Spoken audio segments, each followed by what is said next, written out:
If you clicked on this video, you're about to come face to face with a quantum truth so fundamental, so disruptive to everything you've been conditioned to believe about reality, that your brain will literally reorganize once you truly comprehend it.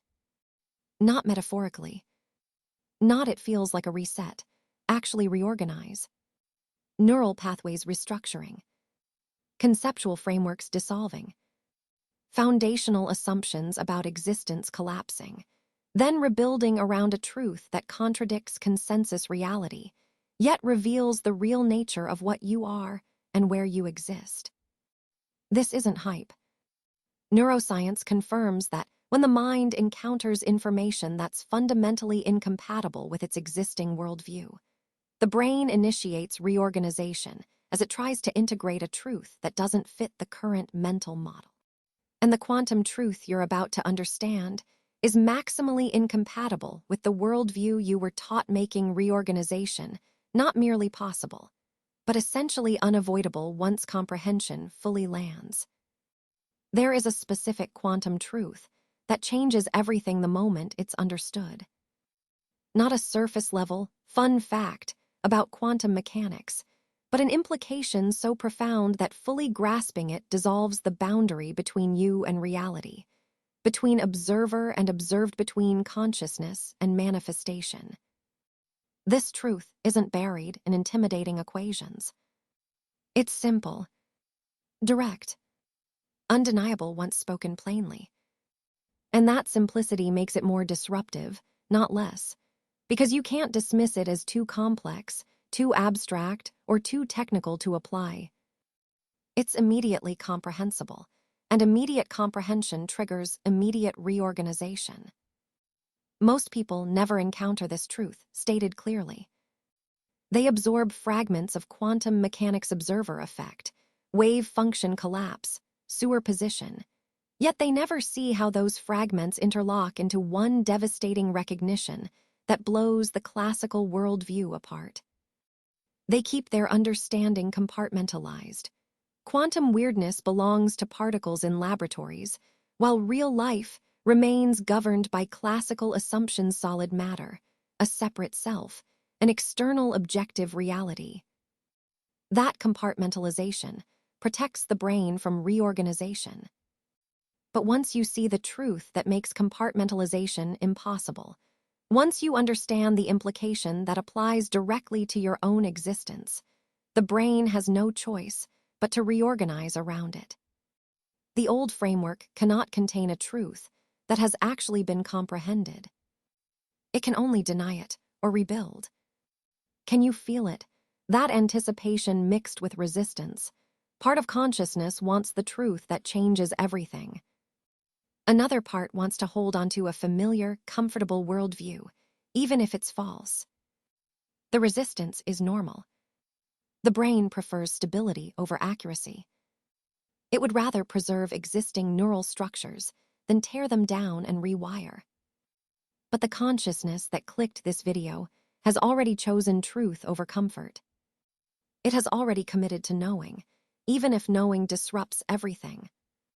That commitment will carry you through the reorganization that follows comprehension. Quantum mechanics isn't just physics for tiny particles. Quantum mechanics describes the fundamental nature of reality itself, a nature that applies to everything, including you, your consciousness, and your experience of existence. And when you understand what quantum mechanics actually implies about observer and observed, measurement and reality, consciousness and the physical world, you arrive at a truth so radical that the classical worldview cannot survive contact with it. The worldview that says you are a separate self, observing an external objective reality, collapses. And what emerges from that collapse is a recognition so liberating and so terrifying that the brain must reorganize to accommodate it. Ancient mystics touch this truth through direct experience. They tried to transmit it through paradoxes and koans teachings, designed to fracture the logical mind and force recognition beyond concepts. Modern quantum physics arrived at the same truth through experiments and mathematics. Different roads, Same destination. And that destination is this: the observer is not separate from the observed. Consciousness is not separate from reality. You are not merely experiencing a predetermined external world. You are participating in the creation of the experienced world through observation that collapses probability into actuality. Not philosophically, not metaphorically, literally, physically, quantum mechanically. Take a breath, a deep one, because what comes next states the truth explicitly, so clearly you can't mishear it, can't dismiss it, can't tuck it into a compartment where it doesn't apply to your life. And once you understand it, once comprehension occurs fully, your brain will begin reorganizing. Not as an instant switch, because neural restructuring takes time, but inevitably, because a truth incompatible with your current worldview forces the brain to choose, deny or reorganize. And consciousness that seeks truth chooses reorganization, even when it's disruptive. You're about to meet the quantum truth that makes denial impossible. Prepare for the reset. Here is the truth, stated directly. You are not a passive observer, watching a predetermined reality unfold. You are an active participant, collapsing a quantum probability field into experienced reality through observation. Before you observe, reality does not exist in a definite state. It exists as a superposition of all possible states, simultaneously. Your observation causes one possibility to collapse from superposition into the definite experience you perceive. You are not discovering what is already there. You are determining what appears through the act of observing. Not sometimes, not occasionally. Every moment, every observation, every experience. Reality does not exist independently, waiting for you to notice it. Reality comes into definite existence through observation, through the collapse of probability into actuality. This is not philosophy. This is not metaphor. This is what quantum mechanics demonstrates. The double-slit experiment proves that particles exist in superposition until observed, then collapse into a definite state at the moment observation occurs. Delayed choice experiments show that observation can retroactively determine what happened, even after an event has already taken place. Quantum eraser experiments demonstrate that what appears to be the past can change depending on what is observed in the present. All of these experiments converge on the same unavoidable conclusion. Observation does not passively reveal a pre-existing reality. Observation actively participates in determining which reality manifests from the probability field. And this is not limited to laboratory particles. It applies to your lived experience. Right now, as you read these words, it feels like you're observing text that already exists on a screen. But quantum mechanically, before your observation, the screen and the text exist as a probability field, a superposition of all possible states. Screen with text, screen without text, different colors, different arrangements, infinite variations. Your observation collapses that probability into this specific experience of this screen, with this text, in this configuration. You are not seeing what exists objectively. You are seeing what your observation has collapsed from the probability field. The screen appears independent, solid, definite. But that definiteness exists because you observed it. Observation collapsed superposition into experienced actuality. This applies to everything. Your body is a quantum system, collapsing into sensations through observation. Other people are probability patterns, collapsing into experienced presence through observation. The physical world is a quantum field, collapsing into an experienced environment through observation that determines which possibilities become actual. The solidity, the definiteness, the apparent independence of reality. These are not pre-existing conditions. They are appearances created by observation, collapsing probability into experience. Notice what's happening in your mind right now. Resistance may be rising. That resistance is expected. This truth contradicts everything you were taught about reality, about being a separate self, observing an external world that exists independently of you. You were taught that reality is objective, and your observation merely reveals what is already there. But quantum mechanics shows this is false. Reality does not exist in a definite state until it is observed. Reality exists as probability, and observation collapses probability into experienced definiteness. You are not an observer of reality. You are a co-participant in reality's manifestation through observation. This dissolves the subject-object divide at its root. There is no separate you observing a separate world. There is a single quantum process in which consciousness and physical manifestation are two expressions of the same unfolding. Observer and observed are not separate entities interacting. They are aspects of one process. Consciousness and matter are not different substances. Everything is the quantum field. What you call yourself is a localized pattern of consciousness observing the quantum field, and through that observation, collapsing it into experienced reality, including the experience of being a separate observer. That separation is not fundamental. It is an appearance generated by the process itself. The quantum field observing itself, collapsing itself, experiencing itself. Understanding this is not just learning information. It dismantles the foundational assumption your brain has been built on, the assumption that you are separate from the reality you observe. When that assumption dissolves, everything built upon it becomes unstable. Beliefs, identity, meaning, causation, time, control. The brain must reorganize. That reorganization is what brain reset actually means. Not erasing memory, not losing functionality, but recontextualizing everything you know around a new foundation. You are not a detached observer of reality. You are participating consciousness within reality's continuous emergence. Before the brain can reorganize around this truth, it will attempt to protect itself.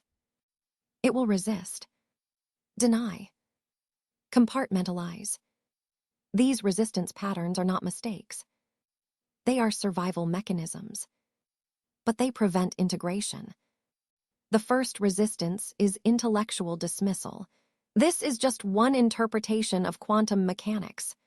The brain tries to downgrade truth into opinion. But every interpretation, Copenhagen, many worlds, objective collapse agrees on one fact.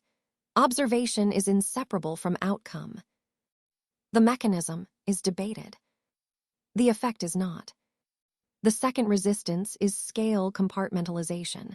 Quantum effects don't apply to everyday life, but everything is made of quantum systems. Decoherence creates classical appearance, not classical reality. The substrate remains quantum. Scale does not cancel participation. The third resistance is solipsism, fear. If I collapse reality, does that mean I'm creating everyone? No. You are one observation node within an entangled field of observers. Reality is co-collapsed through correlated observation, not generated by a single mind. The fourth resistance is responsibility avoidance. If observation participates, am I to blame for everything? No. Most observation is unconscious. Collapse follows probability distributions shaped by physics, history, and collective interaction. Participation is not omnipotence. The fifth resistance is existential destabilization. If nothing is solid, what can I trust? This destabilization is necessary. The old certainty was built on a false foundation. The new stability forms only after reorganization completes. Do not fight resistance. Witness it. Allow it. Recognition loosens its grip. Now it's important to clarify what observation actually means. In quantum mechanics, observation is not limited to conscious attention. Observation is any interaction that generates information that could, in principle, be known. A photon hitting your retina. A sound wave striking your eardrum. A molecule binding to a receptor. These interactions collapse your position before awareness arises. You are collapsing reality continuously billions of times per second, mostly unconsciously. Conscious attention adds influence. It shapes which interactions occur and how probability distributions are weighted before collapse. Consciousness does not control reality absolutely, but it participates within constraints. This resolves the paradox. Participation without omnipotence. You are always collapsing reality. Consciousness modulates how? Years ago, when I encountered this truth during a physics course, my brain reorganized over weeks. I understood the math before, but I had compartmentalized it. Then the implication was stated plainly. This applies to your life, not just particles. The compartment collapsed. Reorganization began. The result was disorientation, not breakdown restructuring. Like renovating a house while living inside it. Old foundations dissolved. New ones had not yet formed. Questions multiplied. But eventually, integration occurred. Quantum understanding became baseline perception. This disorientation is temporary. You are not losing reality. You are aligning with it. You cannot fully understand this truth and remain neurologically unchanged. The reset has begun. Something crucial happens during this reorganization that most people are not prepared for. A temporary loss of certainty about almost everything. Not just about quantum mechanics or the nature of reality, but about assumptions you never even realized you were relying on. Whether you exist as a continuous self. Whether the past truly happened as you remember it. Whether other people exist independently. Whether anything is stable or reliable at all. This phase can feel deeply unsettling. But it is not consciousness breaking. It is the necessary middle phase of reorganization, where the old foundation has dissolved and the new one has not yet stabilized. The uncertainty often appears as questions you've never had reason to ask before. If reality is probability collapsing through observation, do you exist continuously between observations? When you're not observing your body, does it remain in a definite state, or does it return to sewer position? When you sleep, does the world continue to exist definitively, or does it exist as probability until observed again? Quantum mechanics has answers to these questions. But during reorganization, questions arise faster than answers can integrate. Old certainties vanish before new certainties are built. That gap between dissolution and stabilization is where disorientation lives. Uncertainty can also appear as doubt about memory. If observation collapses present reality, what about the past? Is the past a fixed history, or is it a probability structure that gets collapsed retroactively by present observation? Delayed choice experiments demonstrate that observation can influence how past quantum events are resolved. This raises a destabilizing implication. Memory may not be access to a fixed past, but a present-time collapse of probability about what happened. That realization can make you question whether your memories are solid history or probabilistic reconstructions emerging now. Another form of uncertainty is questioning the reality of others. If you collapse reality through observation, do other people exist when you're not observing them? Are they independent observers collapsing their own realities, or are they patterns appearing in the reality you're creating? Quantum mechanics confirms the former through entanglement and non-local correlation. But during reorganization, that understanding may not yet feel stable, leaving temporary solipsistic fear. The key is this: these uncertainties are not signs of error. They are signs of transition. The classical worldview provided comforting answers to these questions. You exist continuously. The past is fixed. Others are objectively real. Those answers felt stable, but they were built on a false premise: that reality exists independently of observation. Quantum truth dissolves those certainties. New certainties will form, grounded in probability, entanglement, and participation. But there is an interim period where certainty itself is unavailable. The practice during this phase is tolerating not knowing without retreating into false certainty. Certainty based on false assumptions is not wisdom. It is comfort. Uncertainty arising from encountering truth is not regression. It is maturation. You are not losing understanding. You are outgrowing a simplified model of reality that required things to be more solid, separate, and deterministic than they actually are. I experienced this uncertainty intensely during my own reorganization. For weeks, sometimes months, I questioned whether I existed continuously or emerged with each observation. I doubted whether memories were fixed records or present-time collapses. I wondered whether other people were independent observers or manifestations within a reality I was collapsing. At times, the uncertainty was destabilizing, even frightening. But eventually, the brain reorganized enough for new stability to emerge. Not classical stability, quantum stability. A form of understanding that accepts probability, uncertainty, and participation as foundational without collapsing into fear or confusion. The uncertainty resolved, but only because it was allowed to exist long enough for new neural structures to form. This is why resisting uncertainty slows reorganization. Trying to force certainty too early causes the brain to rebuild the old classical framework, rather than completing the transition to a quantum one. What is happening in you, individually, is not isolated. This process is occurring collectively. Across the world, increasing numbers of people are encountering quantum truth, not just as abstract physics, but as an implication for lived experience. Brains are reorganizing. Neural architectures are shifting. Consciousness is adapting. This is not random. It is cumulative. As more individuals reorganize around quantum understanding, the collective field changes.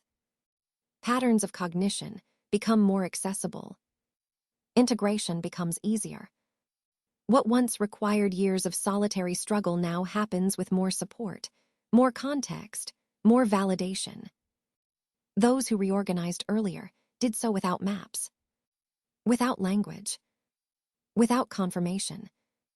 They endured the disorientation and proved that reorganization is survivable and transformative. Their neural restructuring laid groundwork that others now benefit from. You are not doing this alone. You are participating in a collective cognitive transition from classical to quantum organization of consciousness. Science itself is converging toward this shift. Quantum computing, quantum biology, quantum effects in cognition. The boundary between physics and experience is dissolving. What was once fringe is becoming foundational. This external validation reduces resistance. It allows the brain to reorganize without feeling isolated or delusional. This moment is unique because the cultural, scientific, and experiential conditions now support large-scale reorganization. And yet, there is a choice. At some point in this process, consciousness must decide whether to allow reorganization to complete or to abort it and retreat to classical certainty. The ego will argue for retreat. Ego depends on separation, on solidity, on being a distinct observer in a stable world. Quantum truth threatens ego's foundation. So ego will generate rationalizations. This is impractical. This is just theory. This is destabilizing. I need certainty to function. But once truth has been genuinely understood, retreat creates a different kind of suffering. The suffering of knowing something is false and living as if it were true. Ancient traditions called this phase the dark night. The old world has dissolved. The new world has not yet formed. There is no ground, no certainty, no identity to cling to, only trust in the process of transformation. You cannot build a new foundation on top of the old one. The old foundation must be dismantled first. During that dismantling, there is a period with no foundation at all. That is what this feels like. Panic leads to rebuilding the old structure. Allowing leads to the new one forming. I reached that choice point months into my own reorganization. Ego wanted to stop, to return to familiar certainty, to end the discomfort. But consciousness knew the truth could not be unlearned. Suppression would only create deeper dissonance. So I allowed the process to complete. The discomfort was temporary. The integration was permanent. Once reorganization completes, cognition changes fundamentally. Reality is no longer perceived as a fixed external structure. It is perceived as probability continuously collapsing into experience through observation. The sense of being a separate self softens. Identity becomes functional rather than absolute. Causation becomes probabilistic rather than mechanical. Time becomes fluid rather than rigid. This is not mystical fantasy. This is how a brain organized around quantum truth naturally processes reality. And once neural structures have reorganized at that depth, the change is irreversible. Not because classical perception can never appear, but because it can no longer be mistaken for the whole truth. Just as you cannot truly believe the sun revolves around the earth after understanding heliocentrism, you cannot genuinely return to believing you are a passive observer of an independent world once quantum participation has reorganized your cognition. If you're here, reading this, and something feels like it's shifting beneath your understanding, then the process is already underway. You don't need to force it. You don't need to rush it. You only need to allow it. The reset has begun. As reorganization deepens, something else becomes noticeable. Perception itself begins to change. Not in a dramatic, cinematic way, but subtly, persistently, at the level of how experience is interpreted before thought even arises. The world starts to feel less like a collection of fixed objects and more like a continuous process coming into form. Solidity begins to feel provisional. Definiteness feels conditional. Experience reveals itself as something that is happening, not something that simply is. You may notice moments where an object appears less like a thing that exists independently, and more like a result of observation, something that becomes definite as attention lands on it. At first, this can feel abstract, even unsettling. But over time, it becomes familiar, natural. The brain is learning to process reality in a way that aligns with its actual structure, rather than forcing experience into outdated classical assumptions. This shift does not mean you stop functioning in the world. You still navigate space. You still interact with people. You still make decisions. But the underlying interpretation changes.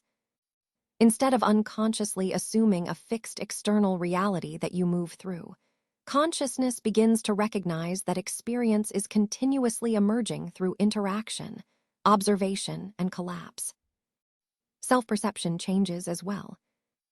Instead of experiencing yourself as a solid entity located inside a body, separate from the world, you may begin to sense yourself as a pattern, an ongoing process of awareness arising within the same field as everything else.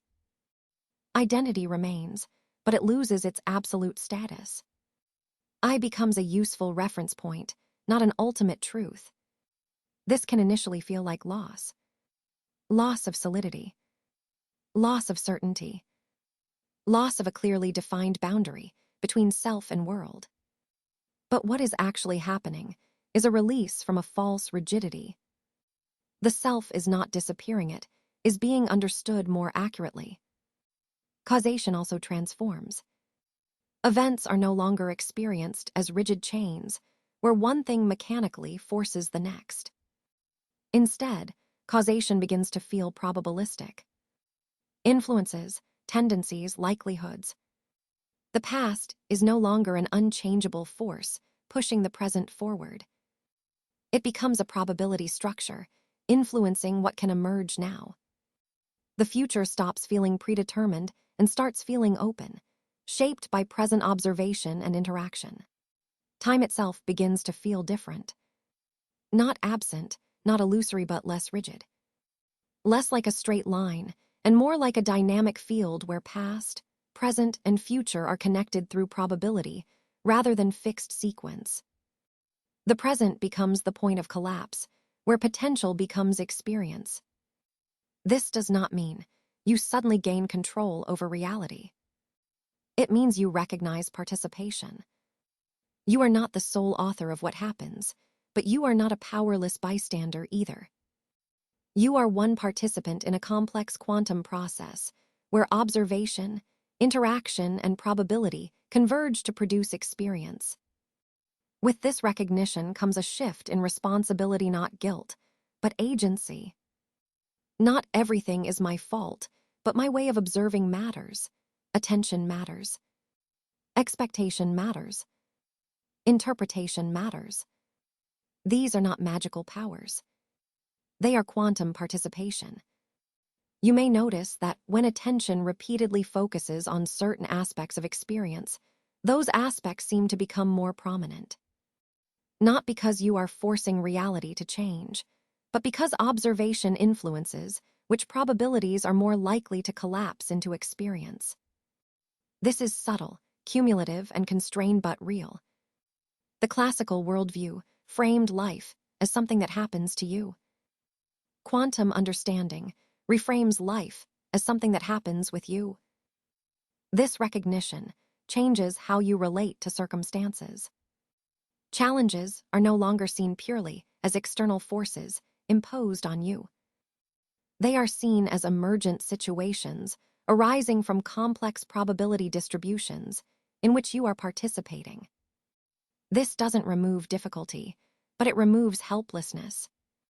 The brain, reorganized around this understanding, begins to naturally process experience through participation rather than opposition.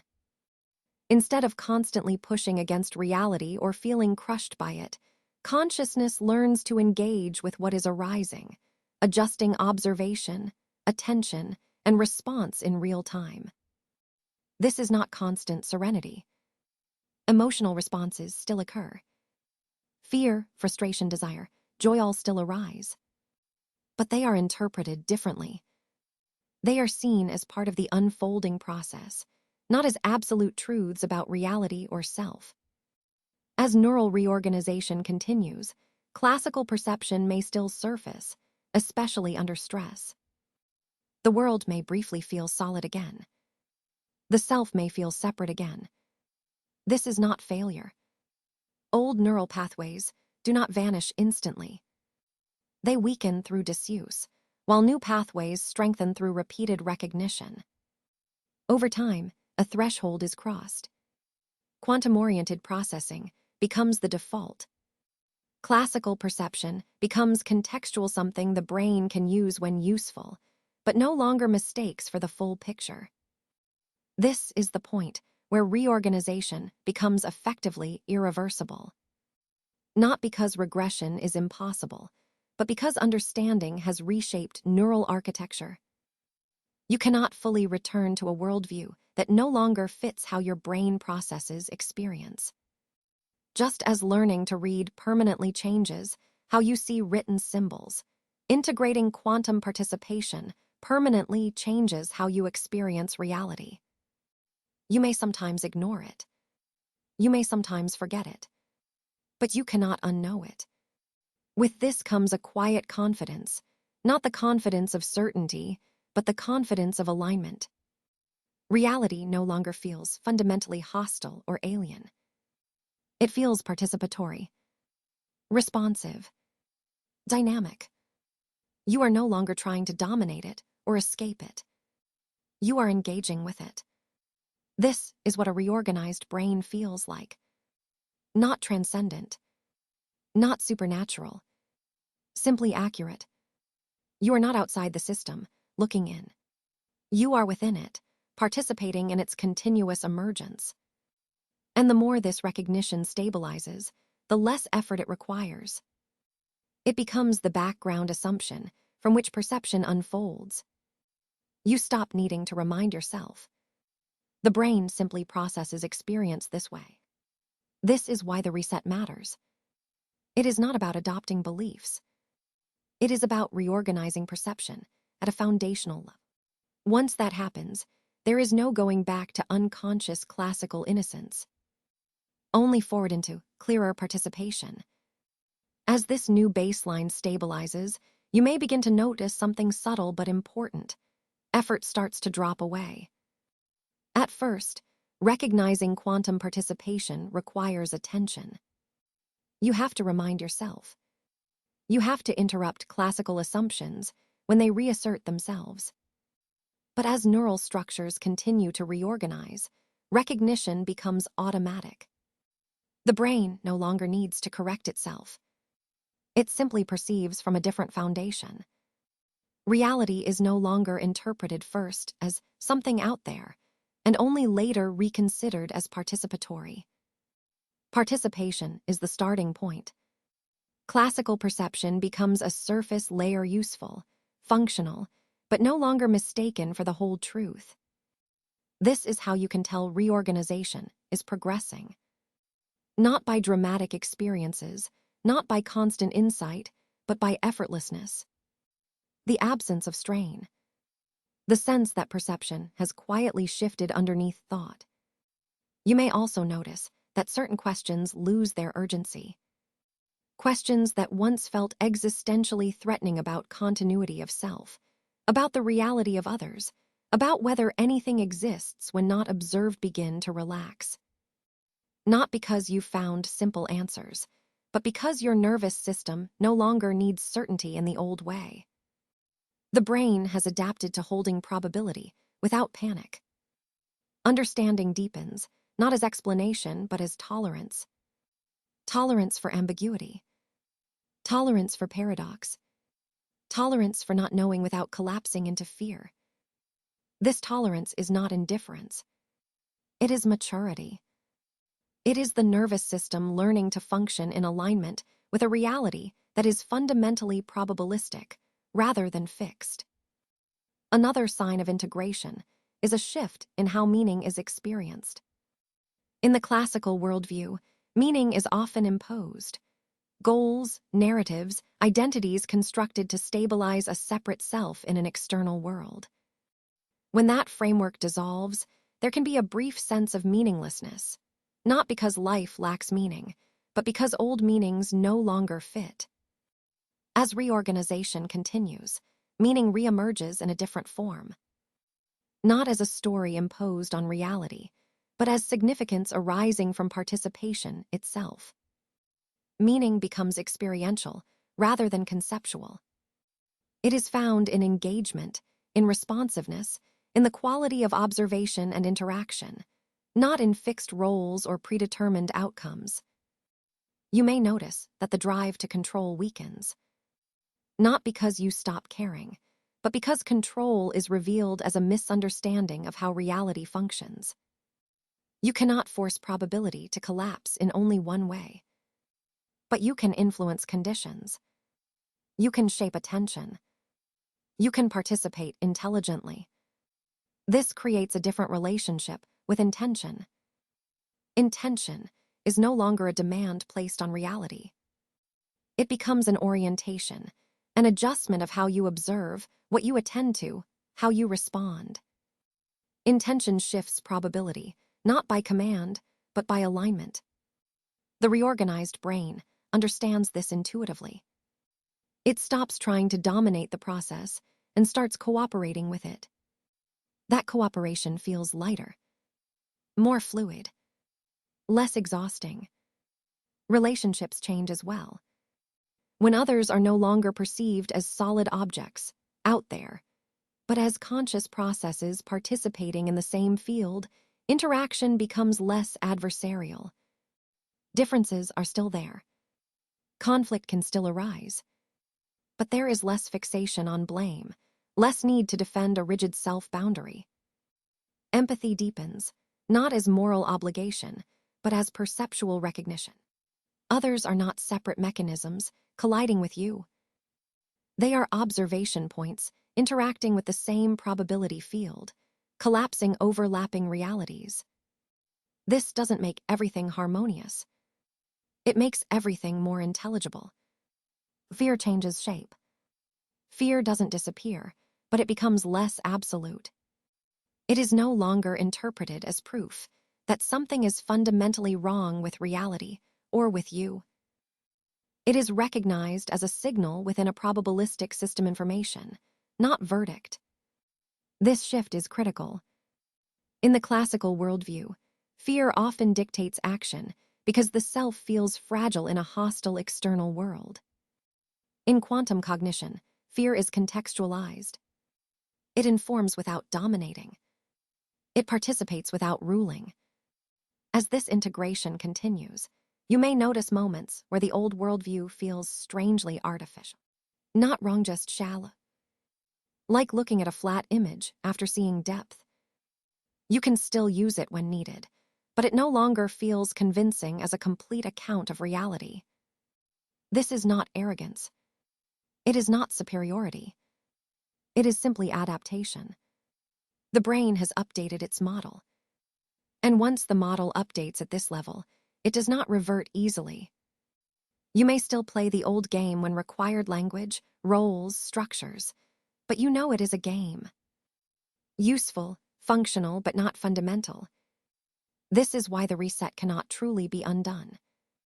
Not because you are locked into a belief, but because perception itself has changed. The nervous system has learned a new way to orient to reality, and that learning is embodied, not intellectual. At this stage, what remains is not effort but patience. Reorganization does not complete in a single moment. It settles. It refines. It integrates across contexts, work, relationships, stress, rest. Each situation provides another opportunity for the new neural architecture to stabilize. There is no finish line you suddenly cross where everything is done. There is only increasing coherence. Less friction. Less internal contradiction between what you know and how you live. This is the quiet phase of the reset. Less dramatic. More decisive. The brain is no longer resisting. It is no longer rebuilding frantically. It is calibrating. And that calibration is what allows quantum understanding to function not as an idea, but as a lived reality. As this calibration continues, a deeper form of trust begins to emerge. Not trust in outcomes, not trust that things will always go the way you want, but trust in the process itself. Trust that reality, understood as a probabilistic system rather than a fixed machine, does not require constant defense or control in order to be navigated. The reorganized brain no longer braces against existence. It learns to move with it. This trust is not naive optimism. It does not deny difficulty, loss, or uncertainty. It is a structural trust, the nervous system recognizing that it can remain coherent and responsive even when outcomes are not guaranteed. That recognition alone reduces chronic tension that once came from trying to secure certainty in a reality that was never actually certain to begin with. You may notice that the need for absolute conclusions weakens. The urge to figure everything out loses intensity. Not because curiosity dies, but because curiosity is no longer driven by fear. Questions can remain open without creating anxiety. Incomplete understanding no longer feels like a threat to identity or survival. This is another marker of reorganization: curiosity without urgency, exploration without desperation, learning without the need for final answers. The brain, reorganized around quantum participation, becomes more comfortable operating in gradients rather than binaries. Instead of true false, right wrong, real unreal, it begins to work with likelihoods, tendencies, and contextual validity. This does not create confusion, it creates flexibility. The mind becomes less brittle. Decision-making changes as well. Choices are no longer experienced as rigid forks, where one path is correct and all others are failure. Decisions are understood as collapses within a field of probability. Each choice brings one possibility into experience, while leaving others unrealized, not wrong, just unchosen. This reduces regret. Not because choices stop mattering, but because the mind no longer treats unrealized possibilities as lost realities that should have happened. You may still reflect. You may still learn. But the emotional weight attached to what if softens. Probability is recognized as inherent, not as a personal mistake. This shift affects how success and failure are processed. In a classical worldview, outcomes define worth. Success validates the self. Failure threatens it. In quantum cognition, outcomes are understood as expressions of probability interacting with observation, effort, context, and chance. Responsibility remains, but self-worth is no longer chained to results. This does not reduce motivation. It refines it. Action becomes less about proving identity and more about participating skillfully in unfolding conditions. The reorganized brain also becomes more sensitive to feedback, not as judgment, but as information. Because reality is no longer seen as a rigid structure resisting you, feedback is no longer interpreted as personal attack. It is simply data about how probability responded to observation and action in that context.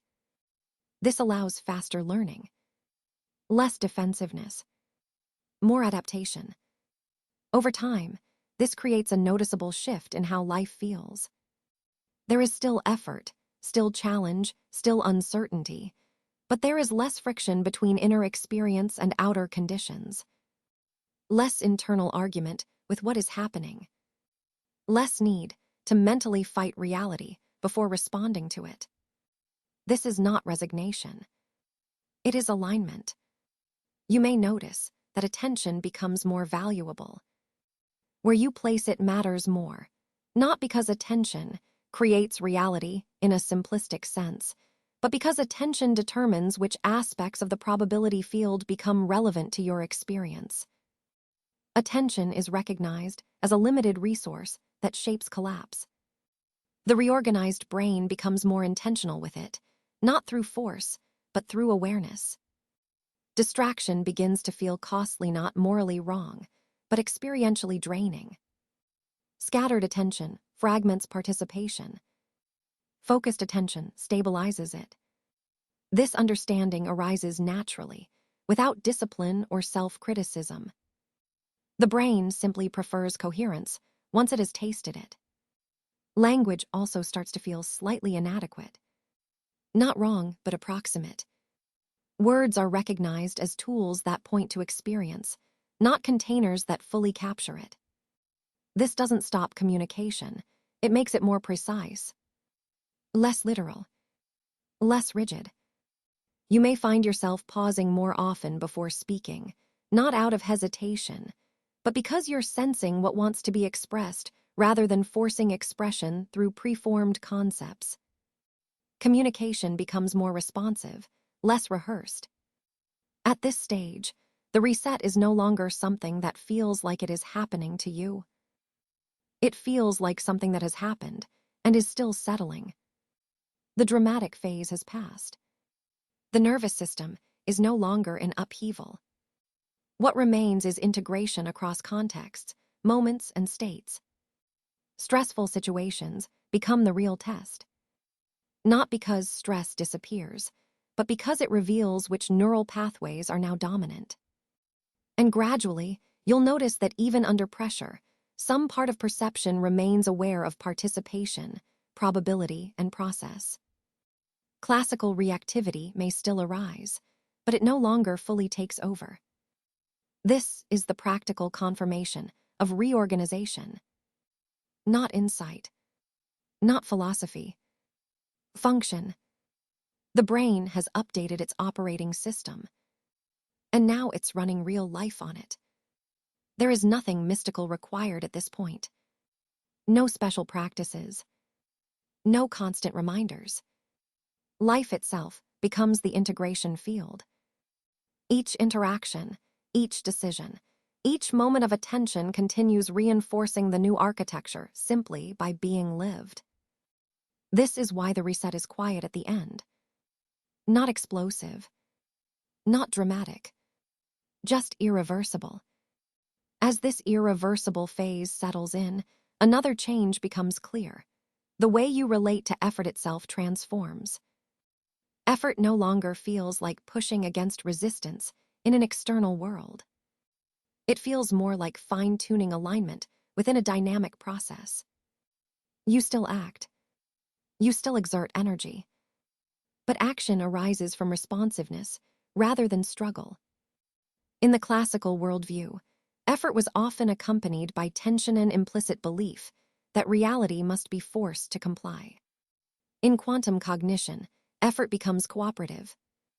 You sense conditions. You respond. You adjust. Action is guided less by rigid plans and more by sensitivity to what is emerging. This doesn't make you passive. It makes you adaptive. You may notice that forcing outcomes becomes less appealing. Not because you stop wanting things, but because forcing is recognized as inefficient. It ignores probability. It ignores context. It ignores the fact that reality responds more fluidly to observation and adjustment than to brute insistence. The reorganized brain naturally prefers leverage over force. This is where many misunderstand quantum participation. It is not about thinking things into existence. It is about learning how observation, attention, and response interact with probability distributions that already exist. Influence happens through coherence, not domination. At this stage, manifestation is no longer treated as a technique. It is recognized as a continuous condition. You are always participating, always influencing, always collapsing probability through observation. The question is not whether you are manifesting, but how consciously and coherently you are participating in the process that is already happening. This understanding removes desperation. You no longer need special rituals to activate manifestation. You are already active. The focus shifts from trying to create something extraordinary to refining how you participate in the ordinary. Another subtle shift appears in how you experience stillness. Stillness is no longer interpreted as absence of activity. It is felt as a state of high coherence, where observation is present without excessive interference. In stillness, probability feels more open, less constrained by habitual patterns. This doesn't mean stillness is required for participation, but it becomes valued as a way to reset internal noise that distorts observation. The reorganized brain begins to recognize internal states as part of the probability field. Mood, expectation, tension, clarity, these are not private inner events disconnected from reality. They are conditions that influence how observation interacts with probability. This doesn't make emotions dangerous or something to control rigidly. It makes them informative. Emotions become signals rather than commands. Information rather than identity. They indicate how internal coherence is interacting with external conditions. This allows emotional intelligence to deepen without suppression. Feelings are felt fully, but they are no longer mistaken for absolute truth. Identity itself continues to soften, not dissolve but loosen. You still have preferences, history, personality, but identity is no longer experienced as something that must be defended at all costs. It becomes more like a pattern you inhabit than a structure you must protect. This has practical consequences. Criticism stings less. Praise defines you less. You are less compelled to constantly reinforce a narrative about who you are. The nervous system no longer needs identity to be rigid in order to feel safe, because safety is no longer based on separation from reality. This is where many people notice an increase in resilience. Not toughness, not numbness, but flexibility. When circumstances shift unexpectedly, there is less internal collapse. The brain is already accustomed to uncertainty. Change does not feel like an existential threat. It feels like a reconfiguration of probability. Resilience here does not mean enduring anything without response. It means responding without fragmentation. As this continues, perception of others also evolves further. You no longer see people primarily as obstacles or supports to your personal storyline. You see them as processes, each navigating their own probability field, collapsing their own realities through observation, often unconsciously. This doesn't excuse harmful behavior, but it contextualizes it. Compassion becomes less moral and more perceptual. You see how limited awareness shapes collapse, how fear narrows probability, how attention trapped in old patterns reproduces the same outcomes. This understanding doesn't require you to fix others. It simply changes how personally you take their actions. Boundaries still exist. Decisions still matter. But they are informed by clarity rather than reactivity. At this point, the reset is no longer something you believe in. It is something your nervous system operates from. Even when you don't think about quantum mechanics at all, the assumptions guiding perception have changed. Reality is no longer filtered through the expectation of fixedness and separation. It is filtered through process, participation, and probability. You may notice that explanations matter less than direct perception. You don't need to constantly justify this understanding to yourself. You don't need to convince anyone else. The brain has already integrated it as the most accurate model available. It simply uses it. This is often where the desire to argue drops away. Not because you think others are wrong, but because you recognize that cognition reorganizes through experience, not persuasion. You cannot force reorganization. You can only expose truth and allow readiness to determine integration. This is why earlier in the process repetition mattered so much. Why the original text had weight, pressure, redundancy. The brain does not reorganize through a single insight. It reorganizes through sustained contact with incompatible truth until old structures can no longer hold. Now those old structures have largely weakened. What remains is refinement. Living from this new architecture is not dramatic. It is practical. It shows up in small moments. How you pause before reacting, how you notice expectation shaping perception, how you sense openness before choice, how you recognize collapse occurring as experience becomes definite. These moments are no longer special. They are ordinary. And that ordinariness is the final confirmation. The reset is complete, not when everything feels extraordinary, but when quantum participation feels normal. When this way of perceiving no longer feels like quantum truth and simply feels like how reality works. That is when the brain has finished reorganizing. When this stage is reached, something subtle but decisive becomes clear. The need to label what's happening fades. Earlier, naming it quantum, reorganization, reset was necessary. Language helped the brain orient itself, while old structures were dissolving and new ones were forming. But once integration deepens, labels lose importance. The nervous system no longer needs conceptual scaffolding to maintain coherence. Reality is no longer interpreted through a constant internal commentary. Experience precedes explanation. Perception happens first, cleanly, and thought follows as a tool rather than a filter. This does not make you less intelligent. It makes intelligence more precise. Thought is used when needed, released when not. You may notice longer gaps between thoughts. Not emptiness, not dissociation clarity. Awareness without constant narration. In these gaps, experience feels direct, immediate, unmediated. Not mystical, just present.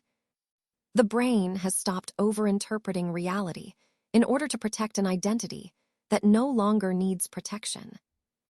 There is no fireworks, no permanent bliss, no sense of having arrived. Instead, there is a quiet realism, a groundedness that feels almost ordinary. And that ordinariness is the sign of completion. The reset was never meant to create a special state. It was meant to remove distortion. You are not suddenly different from other humans. You still feel hunger, fatigue, attraction, irritation, curiosity. You still live within constraints. But the relationship to those experiences has changed. They no longer define reality. They are events within it. The brain, reorganized around participation, no longer mistakes any single experience for the whole. Pain is pain, not the universe collapsing. Pleasure is pleasure, not proof of meaning. Success is success, not identity. Failure is failure, not annihilation. Everything finds its proper scale. This recalibration has a profound effect on suffering.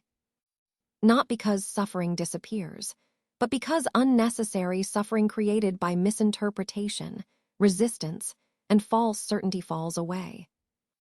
What remains is clean pain when pain is present, clean effort when effort is required, clean rest when rest is possible. This is one of the least discussed outcomes of reorganization: simplicity. Not simplification. Simplicity. Life becomes less cluttered internally. Fewer layers of mental defense. Fewer loops of justification and self-correction. Less internal noise, trying to reconcile experience with a worldview that no longer fits. At this point, you may notice something unexpected: gratitude arising without an object. Not gratitude for something, but gratitude as a baseline tone. This is not emotional positivity. It is relief. Relief that reality no longer has to be defended against or explained away. Relief that you are not fundamentally at odds with existence.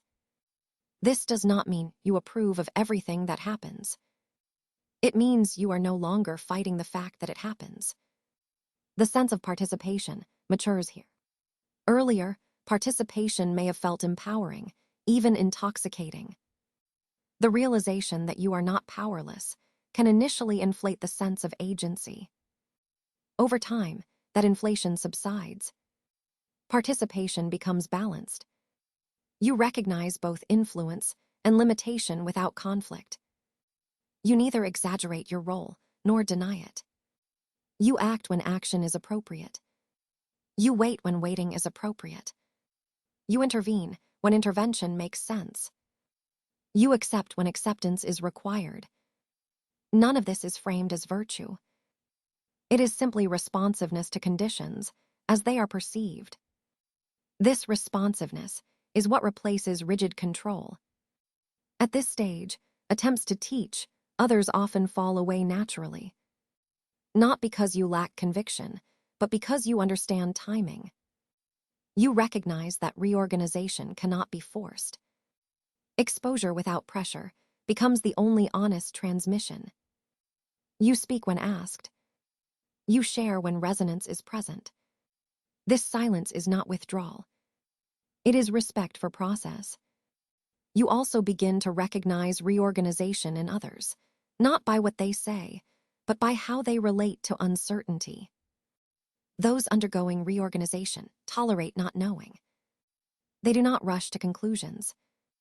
They can sit with ambiguity without collapsing into fear or dogma. This becomes a clearer signal than any language. And you may notice something else. You are less interested in certainty from others as well. You no longer seek reassurance that your understanding is correct. The nervous system does not require external validation to remain stable. Agreement becomes pleasant but unnecessary.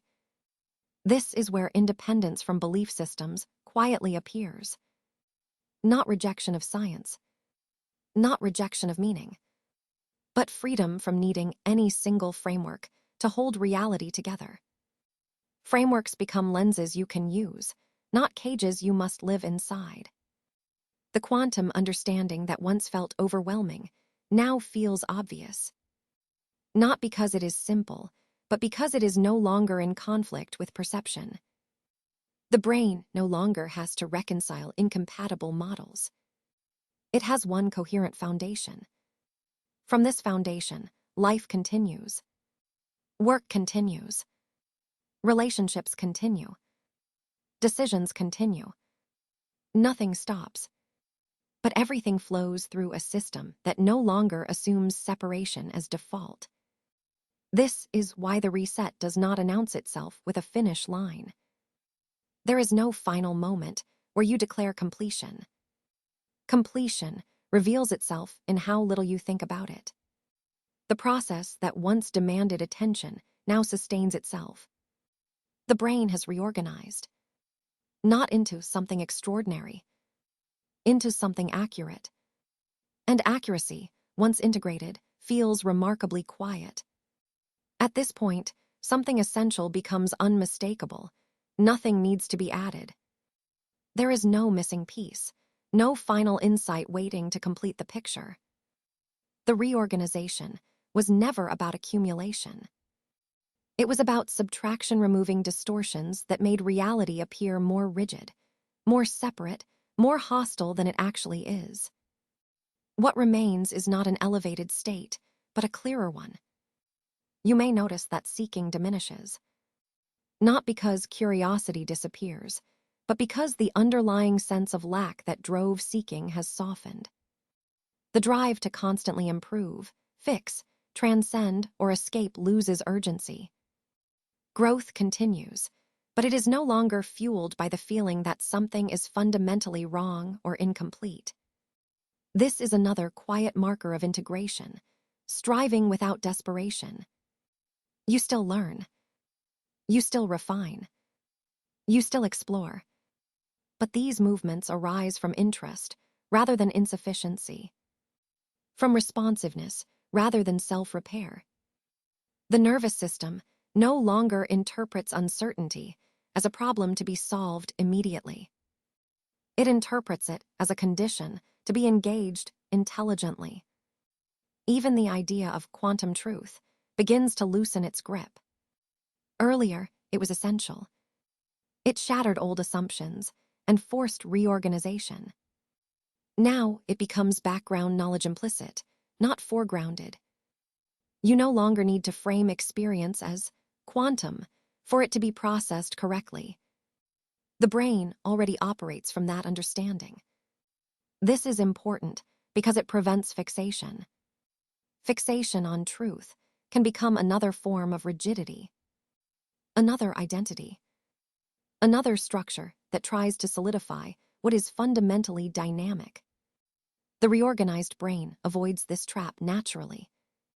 It recognizes that truth is not something to cling to. It is something to align with continuously. You may notice that certainty, when it appears, is lighter. It does not harden into belief. It does not demand defense. It remains provisional, responsive to new information. This flexibility is not weakness. It is fidelity to how reality actually behaves. Reality does not freeze. Neither should understanding. This also affects how you relate to explanations offered by others. You can listen without immediately accepting or rejecting. You can hold multiple models in awareness without anxiety. You no longer need to decide which one is right in an absolute sense. You assess usefulness, coherence, alignment with experience. Truth becomes operational rather than ideologic. This marks a fundamental shift from belief-based cognition to process-based cognition. Beliefs seek stability. Processes seek accuracy. The reorganized brain prioritizes accuracy, even when it requires ongoing adjustment. As this becomes normal, you may notice a subtle decrease in mental noise. Not silence, but reduction. Fewer internal arguments. Fewer rehearsals of identity. Less mental energy spent on maintaining coherence against contradictory experience. This frees capacity.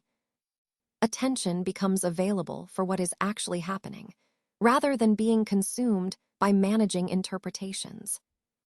Presence increases, not as a practice, but as a default. You are where you are, engaged with what is occurring, without constant mental commentary trying to frame it. This presence is not detached. It is engaged, responsive, alive. From here, the idea of reset no longer applies. Reset implies returning to zero. This is not a return. It is an update. An irreversible update in how the brain models reality and self. You do not go back to who you were. You do not become someone else. You become more accurately oriented within what is. And this accuracy quietly affects everything. Ethics becomes less rule-based and more situational. You respond to context rather than enforcing principles detached from reality. Compassion becomes informed rather than performative. Boundaries become clearer because they are no longer defended by fear, but by understanding. You are less likely to overextend, less likely to collapse inward. Balance emerges not from effort, but from clearer perception of limits, yours and others. Even suffering, when it arises, is held differently. It is not romanticized. It is not denied. It is not inflated into identity. It is experienced, responded to, and allowed to pass when it passes. This alone removes a tremendous amount of unnecessary weight from existence. At this stage, it becomes obvious why earlier descriptions sounded dramatic. They had to. They were breaking through resistance. They were designed to destabilize a worldview that could not accommodate the truth. But once that work is done, drama becomes unnecessary. Clarity does not shout. It settles. If you look back now, you may realize that the most significant changes did not happen at moments of insight, but in how you responded afterward. How you paused instead of reacting. How you noticed probability before choice. How you sensed openness where certainty used to be demanded. These small shifts are the real evidence. Not belief. Not language. Function. This is where the transmission ends, not because there is nothing more to say, but because nothing more is required. The rest is lived, tested, integrated through ordinary moments. You are not separate from reality.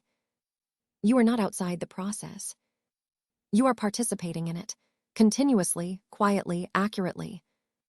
And that participation no longer needs to be emphasized. It is simply how experience unfolds now.